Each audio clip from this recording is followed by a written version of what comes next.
네, 안녕하십니까. 한의학총강 26번째 시간인데, 오랜만이죠? 연말이라, 모임도 많고, 다 핑계일 수는 있는데, 진짜로 모임이 많습니다. 모임도 많고, 신경 쓸 것도 많고, 월드컵도 있었잖아요. 그래서 며칠 쉬었는데, 사실 쉬기만 한 게 아니고, 이 음양론에 대해서 계속 기존에 정리된 PDF 파일이 있거든요. 근데 보다 보니까 조금 더 세밀하게 뭔가 언급을 했으면 하는 파트들이 보여서 지금 조금 수정 중이라서 그것 때문에도 지금 조금 텀이 길어지고 있는데 최대한 빨리 좀 해보겠습니다. 그리고 이번 시간에는 번외편으로 8괴에 대해서 할 건데 왜 8괴를 하냐면 이제 그 다음 시간에 음양론 계속 다룰 때 나오는 얘기가 주역에서 다루고 있는 음양론에 대해서 할 거거든요. 근데 거기에 그 8괴 기본 이런 괴상이 이해를 해야 조금 진도를 나가기가 쉬운데 그거를 거기서 같이 하자니 너무 조금 광범위해지는 거예요. 그래서 이거를 따로 번외편으로 만들어 봤습니다. 그래서 오늘은 아마 이 8괴를 다 하려고 하는데 잘 모르겠어요. 중간에 또 끊어갈 수도 있고. 그래서 기본적인 8괴의 내용들, 저도 그렇게 자세히 이거를 파보진 않았으니까 제가 아는 수준 안에서 한번 이해를 시켜드리겠습니다. 아시겠죠? 보시면은 8괴. 요 괴자는 조금 생소한 괴인데, 그거 할 때 괴예요. 우리가 점괘를 할 때 점괘 할 때 괴. 여기도 요 괴자를 씁니다. 그래서 이 8괴를 보면 그냥 이런 거예요. 많이 보셨을 거예요. 이런 거 있잖아. 이런 거. 어디 나오죠? 우리 태극기 있잖아요. 이런 애들. 이게 다 8괴입니다. 여기서 중요한 거는 여기에 구성하는 요소들, 얘가 뭐냐? 그리고 상중하로 요 위치가 정확히 뭘 의미하냐? 그거를 이해하셔야 8괴를 조금이라도 깊이 있게 이해를 하는데 조금 도움이 될 겁니다. 그래서 일단은 구성 요소들의 의미를 먼저 볼게요. 자, 보시면은 구성 요소들의 의미라고 해서 크게 몇 가지로 볼 거냐면 두 가지입니다. 효하고 이 위치, 각 효의 위치별 의미에 대해서 볼 겁니다. 일단 효를 먼저 볼게요. 효가 뭐냐면 요거 하나하나예요. 지금 요거 두 개로 나눈 거, 아니면 이렇게 하나로 써진 거 있잖아요. 요게 다 효입니다. 그럼 봐보면 근원적 관점에서 양과 음이라는 거는 각각 이렇게 정의가 될 수도 있어요. 또 근원적 관점에서 보면 어떻게 될 수 있느냐? 무형성이 강해서 일체적 기에 가까운 상태를 상대적으로 역으로 무형성보다는 유형성이 강해서 일체적 기로부터 먼 상태를 상대적으로 음이라고 정의를 할 수 있겠죠. 아시겠죠? 이거 일체적 기 조금 생소하신 분들은 제가 앞에서 다뤘던 총론 파트인가 거기서 다뤘던 태역, 태초, 태시, 태소 요 정의할 때 일체적 기에 대해서 아마 다뤘을 거예요. 요거를 검색하시고 거기를 한번 보시고 오시면 이게 뭔 말이구나 이해가 가실 겁니다. 아시겠죠? 결국 양과 음은 이런 일체적 기라는 관점에서는 이렇게 정의를 할 수가 있거든. 그러면 보세요. 일체적 기와의 어떤 연속성이 강한 게 양이거든. 그럼 얘는 그냥 이렇게 연속성이 강한 일직선으로 표현을 하는 거야. 이렇게. 그렇게 표현을 하니 얘를 양효라고 하며 역으로 일체적 기와의 연속성보다는 단절성이 강한 얘죠. 음은 뭐로 표현하는가? 이 단절을 의미하는 이런 식으로 표현을 하는 거지. 이런 기호로 표현을 하게 되니 얘를 음효라 한다. 요거는 그냥 제 생각입니다. 아마 이런 관점에서 요 두 개의 기호를 이렇게 간단하게 구분되는 식으로 정의를 하지 않았나 생각을 합니다. 중요한 거는 얘가 양이고 얘가 음이란 거예요. 여기서 가장 중요한 건. 일단은 그걸 아셔야 돼요. 그래서 얘는 전부 다 음이죠. 효가 3개인데 전부 다 음효로만 구성되어 있는 거. 이런 건 같은 경우는 뭐예요? 3개의 효 전부 다 양효로만 구성되어 있는 거죠. 그것만 일단 구분하시면 되고, 그 다음에 요것들 중에서 각 효의 위치별 의미, 이겁니다. 근데 여기서 또 뜬금없이 소성괴라는 단어가 나오죠. 이게 뭐냐면 작게 이루어진 괴라는 건데, 이거는 결국 8괴예요. 이게 무슨 말이냐? 소성괴가 있고 대성괴가 있거든요. 그래서 직관적으로 그냥 이해를 시켜드리면, 소성괴는 효 3개로 구성되는 괴야. 아까 말한 이런 거 있잖아요. 건이나 곤이나 이런 거. 이게 소성괴라면, 반대로 대성괴는 뭐냐? 효 6개야. 효 6개로 구성되는 괴. 이런 거 있죠. 이런 거를 이해하기 위해서 지금 8괴를 배우는 겁니다. 이런 거를 대성괴, 앞에를 소성괴라고 합니다. 아시겠죠? 소성괴 대표적인 게 뭡니까? 아까 잠깐 언급했듯이 태극기 내 코너에 위치한 괴들이 있죠? 뭡니까? 한번 그림 그려볼까요? 이 태극기를 조금 자세히 그려봐야 되는데, 그 이유가, 보세요. 가운데 뭐가 있죠? 태극이죠? 태극이 뭐라고 했죠? 양과 음이 서로 소장하는 상태를 태극이라고 했죠. 색칠까지 해볼까요? 그러면 위에가 양, 그죠? 색칠이 오래 걸리네. 그 다음에 밑에는 뭡니까? 음이죠? 그리고 요 많이 본 곡선으로 나눠져 있죠. 요렇게. 그죠? 태극이 이렇게 그리면 안 됩니다. 이런 리드미컬한 곡선으로 그려줘야 돼요. 그 이유를 설명드릴게요. 그 다음에 이 소성괴가 나오죠. 소성괴. 아까 말했던 거. 태극기의 4군데 코너에 위치한 거. 여기 뭐가 위치하죠? 건이 위치합니다. 그 다음 여기 뭐가 위치해요? 4개짜리. 얘가 리예요. 리. 밑에서 할 건데 불과 관련된 겁니다. 여기는 뭐가 위치하죠? 수와 관련된 감이 위치합니다. 감. 여기는 뭐 얘랑 상대적인 거. 곤, 땅. 이렇게 위치하죠. 그래서 얘네를 소성괴라고 하는 거예요. 소성괴는 총 8개가 있기 때문에 일명 8괴라고 하는 거지. 자, 그러면 여기서 하나만 더 짚어드릴게요. 보세요. 이렇게 갈라볼까? 반을. 자, 여기는 뭡니까? 지금 이 시간 구역은 뭐예요? 양이 성장하고 음이 소멸되는 그런 느낌이죠? 양이 더 지금 많이 있잖아. 지분을 많이 차지하잖아. 그죠? 그럼 이 시간 구역은 뭡니까? 역으로. 음이 장하고 양이 소멸하고 있는 그런 상태죠. 지금 음이 치고 올라가고 있죠, 지금. 양의 지분은 적고. 딱 이렇게 반으로 나뉘죠. 그죠? 그렇기 때문에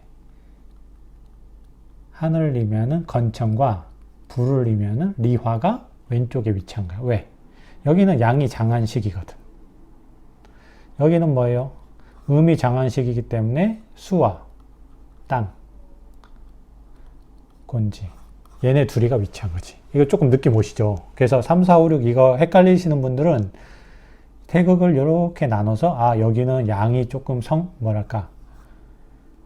성장하고 있는 그런 시간대이기 때문에 양의 대표적인 건과 리가 들어가 있고, 여기는 음이 성장하고 있는 시간대이기 때문에 감과 곤이 들어가 있겠구나. 이렇게 이해를 하시면 되겠죠.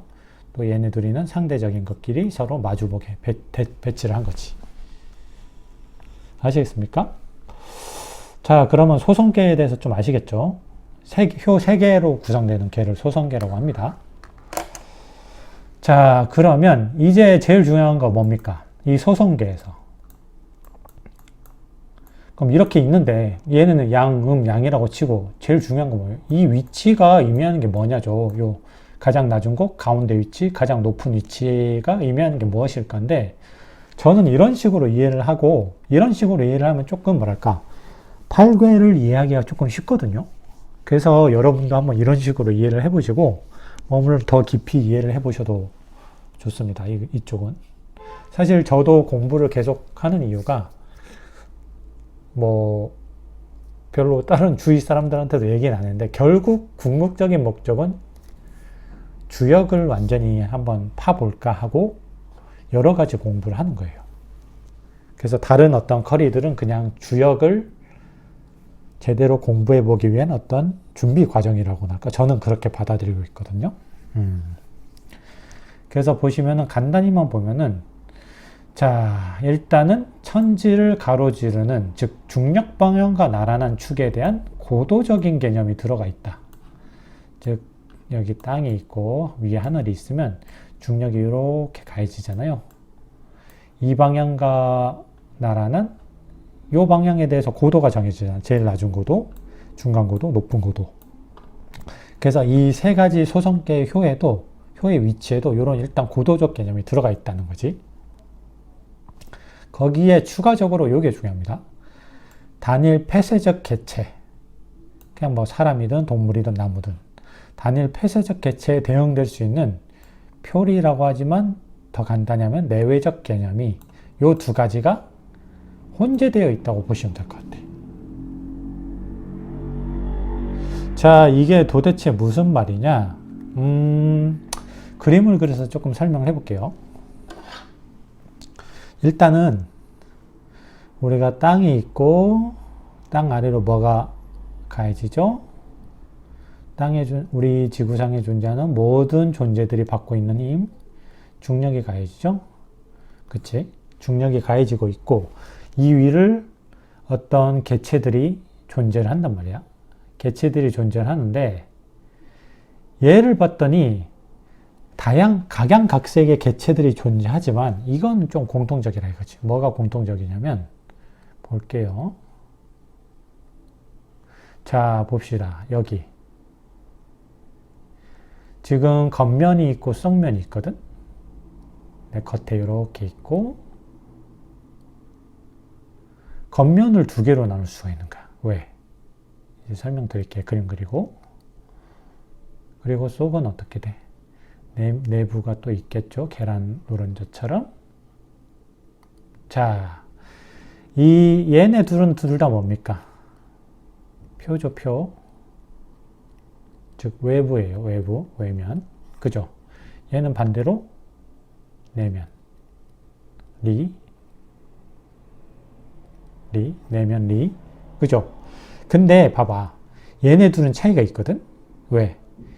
이거는 상대적으로 어디에 위치한 놈입니까? 위에 위치하고 있어. 얘는 상대적으로 아래에 위치하고 있어. 무슨 차이예요? 위는 중력의 영향을 조금 덜 받는 상대적으로 가벼운 조직들로 구성된 영역이야. 그럼 여기는 뭐예요? 이 파란색은 상대적으로 중력의 영향을 크게 받는 무거운 조직들로 구성된 영역이겠지. 아시겠죠? 이거 차이 아시겠죠? 그래서 둘 다 표면이고 외면이긴 한데 약간 이런 차이가 있는 거야. 중력이라는 게 존재하기 때문에 조금 더 무거운 애들이 배치된 요 부분이 있을 테고 그래도 상대적으로 가벼운 애들이 배치된 여기가 있을 거란 말이지. 아시겠죠? 이걸 하나의 개체라고 볼 때. 그래서 이 소성계라는 게 크게 보면 이렇게 구분하시면 돼요. 일단 가운데는 내면이자 리면이야. 아시겠죠? 고도적으로도 딱 가운데 위치하고 있지. 그리고 표면은 양쪽에 있는데 표면을 두 개로 나눈 거지. 뭘로? 조금 가벼운 조직으로서는 상과 무거운 조직으로서는 하. 이렇게 두 개로 나눈 거야. 이렇게 보니까 좀 느낌 오시죠? 이 고도적 개념과 내외적 개념이 혼재되어 있다는 게 요 말이에요. 요 소성계 위치가. 아시겠죠? 이거 예를 들어 보면 이렇게 예를 들 수 있을 것 같아. 우리 인체에서 한번 볼까요? 예시를 보면 우리 인체에서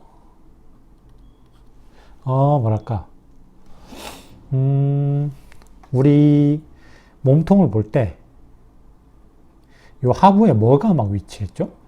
그냥 직관적으로 봐. 대소변이거든? 가장 유형의 물질들이죠? 요 상부에는 뭐야? 상부에는 어떤 유형의 물질보다는 뭐가 왔다 갔다 하죠? 기체가 왔다 갔다 하지? 무형성이 강하죠? 그죠? 그리고 대장이나 이런 방광도 볼록볼록 움직이긴 하지만 우리 인체 중에서 가장 동적이고 가장 양적이고 가장 가벼운 뭐랄까 그런 조직이 뭐죠? 심과 폐야. 왜? 얘네는 뒤에 설명할 건데 계속 움직이거든? 상대적으로 어떤 장기보다 계속 움직이고 있잖아. 그럼 여기서 뭘 알 수 있어요? 둘 다 약간 가운데를 감싸고 있는 약간 표면에 해당되는데 얘는 약간 정적이고 무거운 애들이 존재하고 있어. 반대로 얘는 뭐 상당히 동적이고 무형의 기체들이 왔다 갔다 하는 거지. 이 예시를 보면은 요 둘의 차이를 아시겠죠? 그래서 이제 설명 들어갑니다. 이렇게 이해를 하고 그러면 가장 아래에 위치한 효 예를 들어서 리화를 볼게요. 가장 아래에 위치한 요놈 요놈이 상징하는 여기 위치는 뭘 의미하냐? 요거를 초효라고 하는데 첫 번째 효라고 하는데 하부죠. 당연히 상중하니까 하부이면서 그리고 외적 영역에서 일어나는 현상 아시겠죠? 당연하죠. 그러면 상대적으로 맨 위에 위치한 효는 뭐? 상효로 가요. 상효 위에 있으니까 이건 당연히 똑같이 외적 영역이긴 한데 상부에서 일어나는 현상인 거지. 그래서 얘네 둘이가 약간 상대적이죠. 가운데는 쉽죠. 가운데 위치한 효는 가운데 중을 써서 중효라고 합니다. 그래서 이거는 중부이면서 내적 영역에서 일어나는 현상이라 보지. 그래서 요 느낌, 요거 아시겠죠? 효의 위치별로 대충 요런 의미를 지니고 있구나. 그래서 저는 그냥 이렇게 이해를 하고 있는데 이렇게 이해를 하시면 뒤에 8개 파트를 이해하기가 되게 쉽거든요. 그래서 보면은 여기 한 번 더 구체적인 설명이 나옵니다. 초효와 상효는 뭐래? 공통적으로 외적 영역을 의미하잖아요. 근데 아까 요 그림에서 그렸던 것처럼 뭐가 차이가 있어? 상부냐, 하부냐라는 차이가 있고 가벼운 조직들로 구성되어 있냐, 무거운 조직들로 구성되어 있냐는 차이가 있는 거지. 그래서 보시면 하부에 위치한 초효의 위치는 뭐? 상대적으로 중력에 의한 영향을 강하게 받는 존재들로 구성된 외적은 동일하죠. 이거 외적은 동일한 거죠. 얘네는 외적은 동일한데 이러이러한 시공간 강하게 받는 존재들. 상부에 위치한 상효의 위치는 뭐? 상대적으로 중력에 의한 영향을 약하게 받는 존재들로 구성된 아까 말했던 여기 뭐 힘이나 폐처럼 동적인 애들 있잖아. 그런 존재들로 구성된 외적 시공간을 의미한다는 어떤 차이점이 존재한다. 둘 다 똑같이 표면이지만 아시겠죠? 그럼 느낌 오시죠? 그래서 단순히 상중하만이 아니라는 거. 상중하이면서도 내외적 개념이 혼재되어 있기 때문에 요렇게 세 영역이 확실히 이렇게 구분이 되는 거지. 아시겠죠? 그러면 이제 간단히 봅시다. 그러면 8개라는 게 존재할 거 아니야. 8개 각각의 명칭과 의미 그리고 대응되는 자연계의 현상을 한번 볼게요. 이게 포인트죠. 오늘은 사실 이거를 보시면 양효랑 각각의 위치에는 요 두 가지밖에 들어갈 수 없어. 양효 아니면 음효야 무조건. 그죠? 이 두 가지 요소가 들어갈 수 있는 공간은 몇 군데죠? 세 군데죠. 초효, 중효, 상효지. 그죠? 세 가지 상이한 영역에 중복 허용되면 위치할 수 있대. 그러니까 이거야. 여기 양효가 들어왔다고 위에 양효가 들어올 수 없어요? 아니요. 들어올 수 있어요. 중복에 허용되지. 이거 뭡니까? 이게 뭐예요? 중복순열이지. 수학 시간에 배운 거. 중복순열. 그렇기 때문에 2의 3승은 총 8가지의 변화 현상을 의미하는 조합이 존재할 수 있겠지. 그죠? 그래서 이 8가지 조합을 통틀어서 8개라고 하는 거야. 8개. 이제 8개의 의미를 아시겠죠?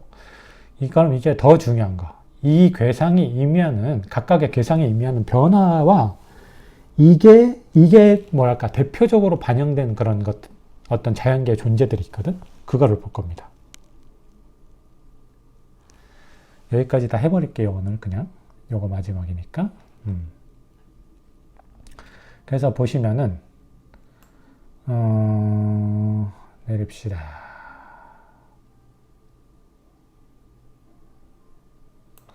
자, 일단 이거를 색깔을 원래는 다 검정색인데 뭐 헷갈리지 말려고 제가 이렇게 했냐면요.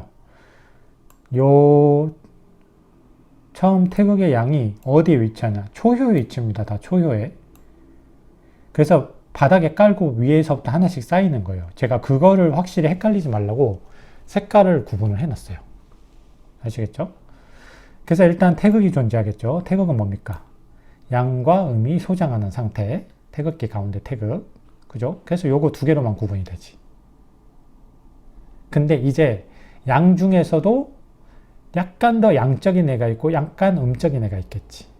음 중에서도 더 음적인 애가 있고 약간 더 양적인 애가 있겠지. 왜냐하면 이게 계속 무한히 분류할 수 있다고 했잖아요. 계속 나눌 수 있는 거거든. 이래서 그래서 태극을 구성하는 양음에서 한 단계 더 나아가서 분류를 한 게 사상입니다. 사상. 2 곱하기니까 4가지가 있겠지. 2의 2승이니까. 그죠? 그래서 보시면은 요 양효가 2개짜리. 이거는 뭐 극단적인 양이죠. 태양입니다. 태양. 이거를 태양이라고 해요. 그래서 이거를 조금 더 뭐랄까 이 태라는 글자를 조금 더 여기서 이해를 쉽게 조금 해보면 이거는 클 태지만 뭐랄까 극단적인 혹은 압도적인 이런 식으로 이해를 하시면 될 것 같아요.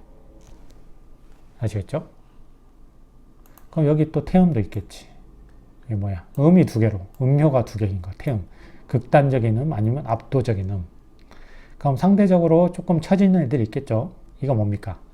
베이스는 뭐야? 양효거든. 그래서 양에 속하긴 하는데 약간 음적인 애지. 위에 효가 음효잖아요.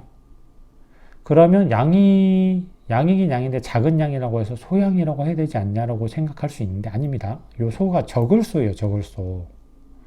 그래서 뭐 음이 적다는 거야. 그죠? 그래서 여기서 소를 아까처럼 조금 풀어보면 어떻게 되냐면 더 적은 이렇게 볼 수 있을 것 같아. 그래서 이거는 뭐예요? 그럼 소음은 더 적은 음, 즉 양에 비해서 음이 적은 거야. 그래서 어쨌든 베이스는 양인데 조금 음적인 성향이 있는 거지. 그래서 요거를 소음이라고 하고 반대로 얘는 소양이라고 합니다. 이거 헷갈리시면 안 돼요. 그래서 태양과 소음이 같이 양으로부터 나왔고 소양과 태음이 같이 음효로부터 나왔다. 아시겠죠? 그럼 여기서부터 이제 또 2개씩 갈라지겠죠. 그래서 이게 8개가 되는 거예요. 8개. 아시겠습니까? 그래서 8개는 이렇게 순서대로 위에 지금 여기도 위에 뭘 그었어요? 양 하나 음 하나 그었지. 여기도 양 하나 음 하나 그었죠. 그렇게 하면 중복해서 빠지지 않겠죠. 여기 그럼 요 양효 2개 위에도 뭘 그었겠어? 양 하나 음 하나 그었지.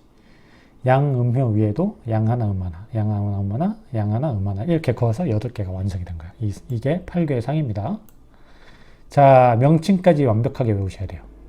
이거 요 순서대로 건태리진, 송감, 간곤 이렇게 외우시면 됩니다. 순서대로 건태리진, 송감, 간곤 이게 8개 순서입니다. 8개 순서.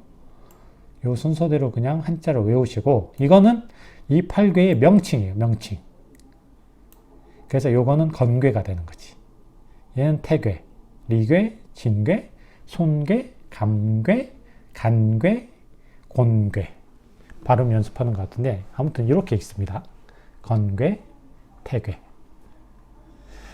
그러면 이제 중요한 거는 뭡니까? 각각의 그럼 이게 도대체 뭘 의미하는 거냐? 이게 중요하겠죠? 보시면은 건괴는 뭡니까? 전부 다 뭐예요? 3개 다 양효거든? 이거는 뭐 빼도 박도 못해. 극도로 동적 무형적인 거야. 극도로 양적인 거지. 그럼 반대로 얘랑 반대되는 거는 여기 있습니다. 색깔이 같은 것끼리 제가 묶어놨어요. 색깔로 묶어놨어요. 얘는 뭐예요? 3개 다 음효잖아. 극도로 음적이지. 즉 극도로 정적이고 유형적인 거야. 아시겠죠? 얘네들이가 대칭이 되겠죠? 상대적으로. 그러면 봅시다. 모든 현상이 일어날 수 있으며 모든 존재를 수용할 수 있는, 왜냐하면 텅 비었으니까. 무형에 가까우니까. 그런 배경으로서의 시공간이 뭡니까? 정말 무형성이 강해서 모든 존재가 다 그 안에 품어질 수 있고 모든 현상이 일어날 수 있는 곳 뭐예요? 하늘이죠, 하늘. 그래서 건천이라고 합니다. 1건천. 그래서 얘가 가장 반영이 잘 된, 얘와 대응되는 자연계의 존재는 하늘이에요. 그럼 얘는 뭐예요? 여기겠죠? 엄청 단단하기 때문에 뭔가가 그 안에 들어갈 수는 없는데 엄청 음적이기 때문에. 근데 이런 특징이 있지. 엄청 음적이기 때문에 모든 유형의 사물들이 그 존재와 변화의 기반으로, 단단한 기반으로 삼고 그 위에서 살아갈 수 있는 시공간이 있어. 뭡니까? 땅이죠, 땅. 지. 그죠? 그래서 곤지입니다, 곤지.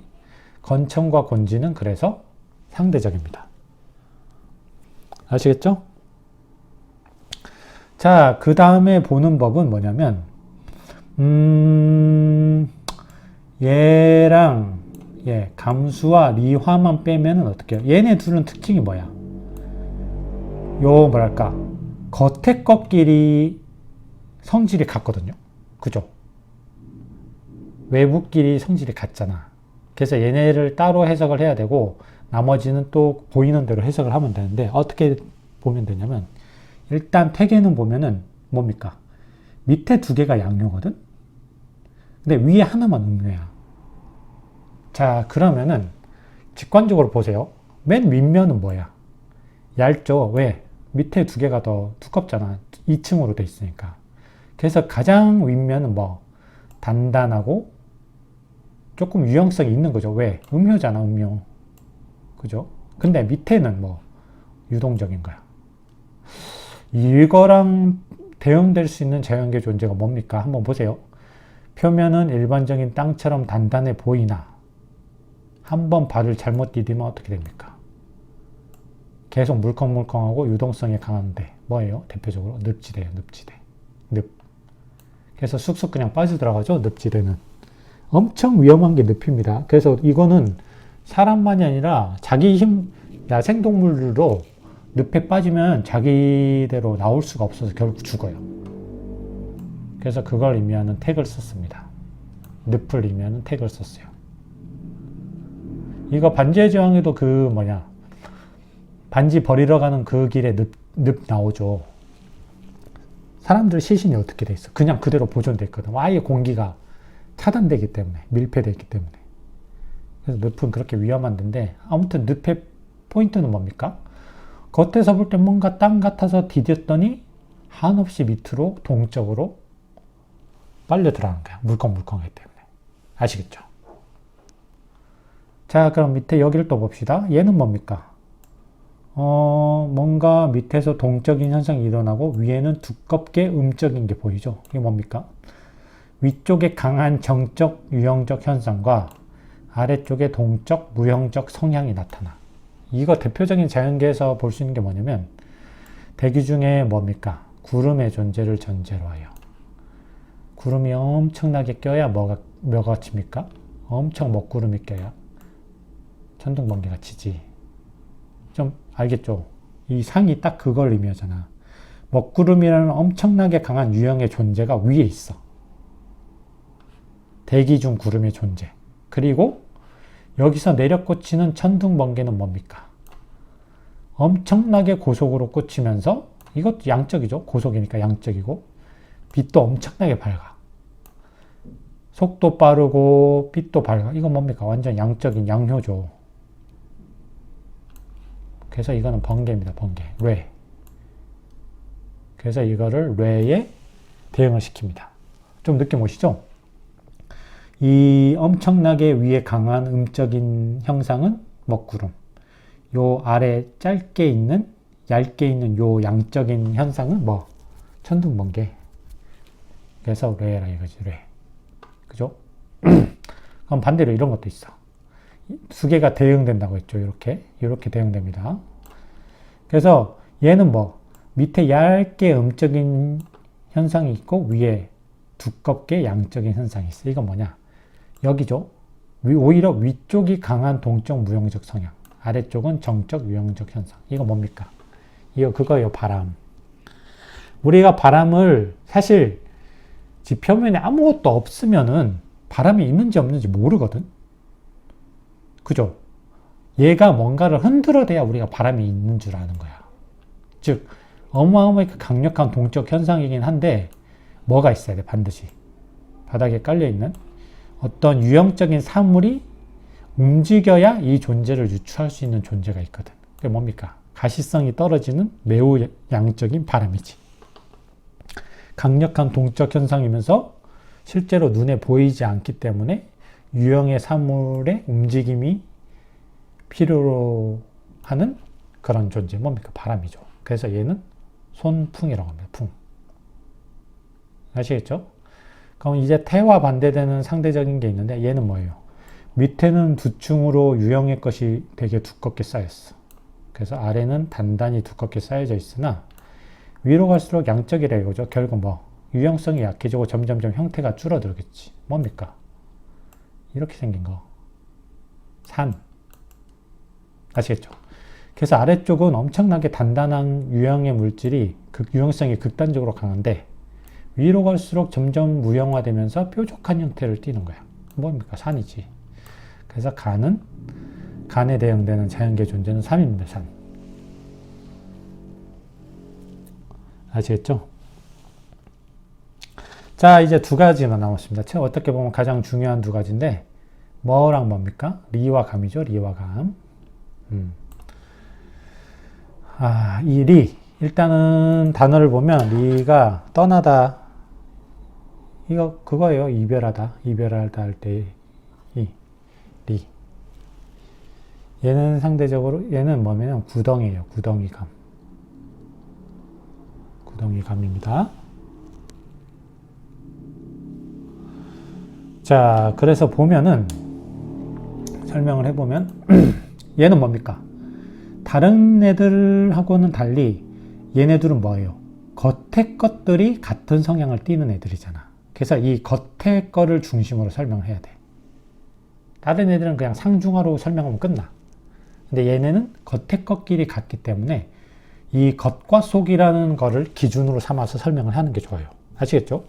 그래서 보면은 얘는 표면은 두루 무형성이 강해. 왜? 표면은 둘 다 양면이잖아.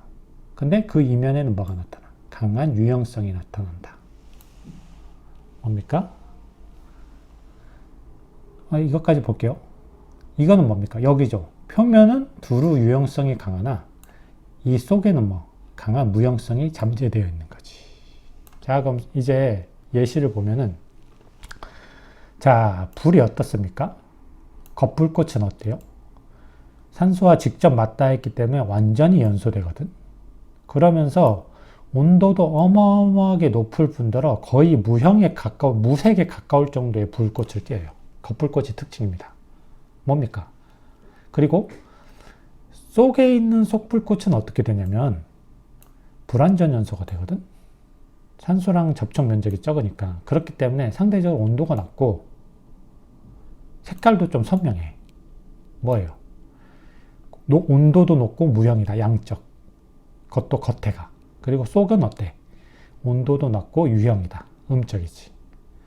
그래서 이 리라는 리괴는 전형적으로 불에 해당됩니다. 불.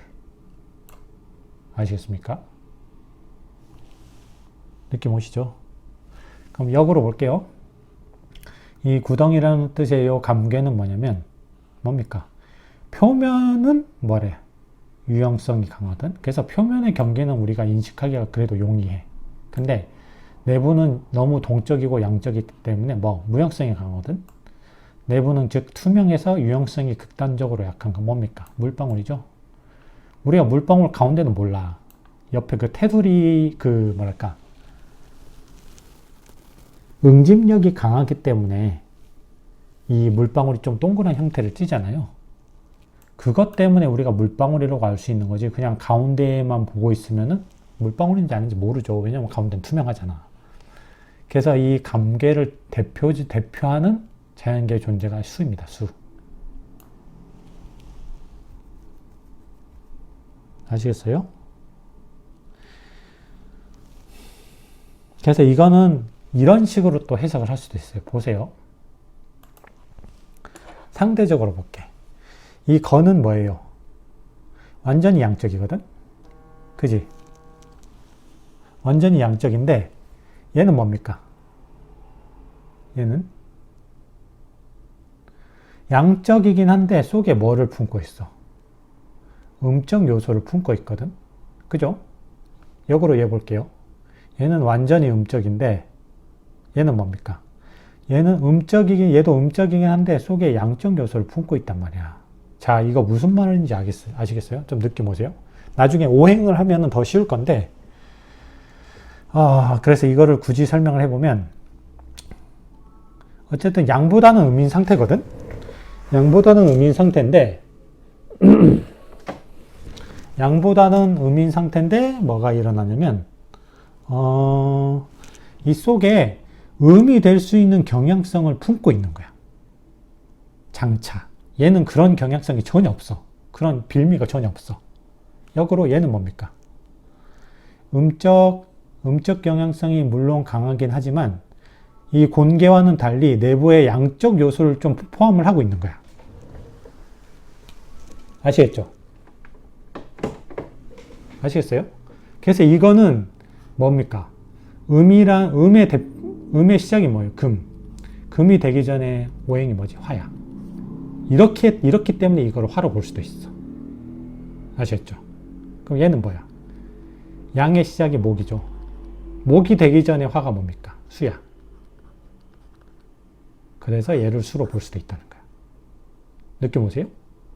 그래서 건과 곤과는 달리 얘네는 속에 상대적인 거를 품고 있는 거야. 그렇기 때문에 장차 그걸로 나아갈 수 있는 거지. 그렇기 때문에 얘는 화고 얘는 수라고 볼 수 있는 거야. 아시겠습니까? 자, 그럼 이렇게 해서 8개의 정리를 끝냈고, 이 내용을 토대로 다음에는 주역에서 다루는 음양론에 대해서 한번 알아볼게요. 아시겠죠? 들어주셔서 감사합니다.